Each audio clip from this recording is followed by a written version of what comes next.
ഓം ശ്രീനാരായണ പരമഗുരവേ നമഃ. ശ്രീനാരായണ ഗുരുദേവ തൃപ്പാദങ്ങളാൽ വിരചിതമായ ശിവശതകം ശ്ലോകം 73. കുരുതി നിറഞ്ഞു ചൊരിഞ്ഞു ചീയൊലിക്കും നരക നടുക്കടലിൽ ഭ്രമിയാതെ നിൻ ചരിതതരസാമൃതമെന്നുടെ മാനസേ ചൊരിവതിന്നൊന്നു ചുളിച്ചു മിഴിക്കണം. സ്ത്രീയിൽ ഭ്രമിക്കാതെ നിന്റെ ചരിതത്തിൽ അഭിരമിക്കണം. കുരുതി ചോര, ചീയൊലിക്കും വ്രണം പഴുത്ത് ചോരയും നീരും ചലവും ചോർന്നൊലിക്കുന്നത്. നരക നടുക്കടൽ, നരകമാകുന്ന കടലിൻ്റെ നടുഭാഗം. അത്ര ദുഃഖം തരുന്ന സ്ത്രീകൾ.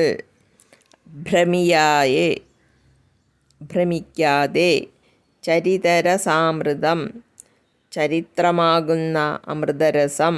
മാനസേ, മനസ്സിൽ പുളിച്ചുമിഴിക്കണം, കടാക്ഷിക്കണം.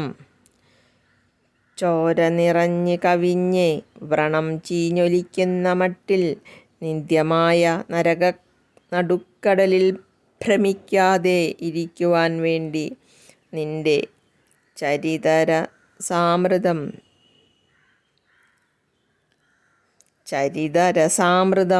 എൻ്റെ മനസ്സിൽ ചൊരിയുമാറാകണം.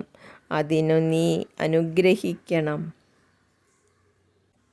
മാത്രമല്ല, കുരുതി നിറഞ്ഞ് ചൊരിഞ്ഞ് ചീയൊലിക്കും നരക നടുക്കടലിൽ ഭ്രമിയാതെ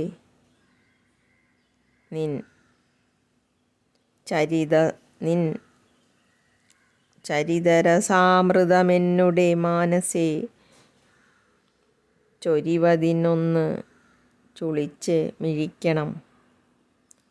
രക്തം നിറഞ്ഞ് കവിഞ്ഞൊഴുകി ചീഞ്ഞൊലിക്കുന്ന സ്ത്രീകളുടെ യോനിദ്വാരമാകുന്ന നരകക്കടലിൻ്റെ നടുവിൽ വീണുഴലാൻ ഇടയാകാതെ എൻ്റെ ഉള്ളിൽ അങ്ങയുടെ കഥ കേട്ടുണ്ടാകുന്ന ആനന്ദാമൃതം വർഷിക്കുന്നതിന് കണ്ണ് എൻ്റെ നേർക്കു തന്നെ കൂർപ്പിച്ച് ഒന്ന് കടാക്ഷിക്കണം.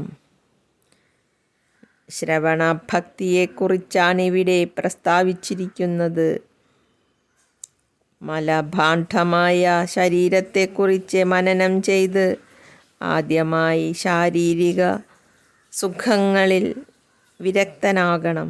തുടർന്ന് ഭഗവത് കഥാശ്രവണത്തിൽ കൗതുകം വന്ന് ആനന്ദമഗ്നമാകുന്ന മനസ്സ് ക്രമേണ അകന്ന് ശുദ്ധമാകും. ശുദ്ധമായ ചിത്തത്തിൽ സത്വഗുണം വളരുന്നതോടെ അത് ബ്രഹ്മാനുഭവത്തിന് യോഗ്യമായിത്തീരും. വൈരാഗ്യം, ഭക്തി, ജ്ഞാനം, ഇതാണല്ലോ ക്രമം.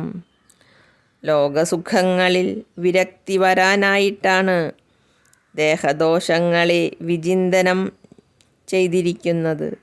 ദേഹബന്ധങ്ങൾ പുലർത്തി പാപനിര സൃഷ്ടിക്കാനിടയാകാതെ ഭഗവത് പാദങ്ങളിൽ ആശ്രയം നൽകണമെന്നാണ് വീണ്ടും പ്രാർത്ഥന. ഓം ശാന്തി ശാന്തി ശാന്തി. ഓം തത് സത്. ശ്രീ നാരായണ ഗുരു അർപ്പണമസ്തു. ഓം